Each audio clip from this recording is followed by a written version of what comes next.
Hey guys, remember me?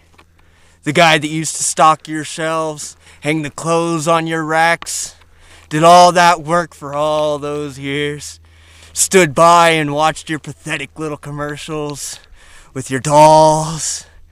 And then you fire me, you don't promote me, don't give me a raise, don't do anything that I asked for. I never did you wrong.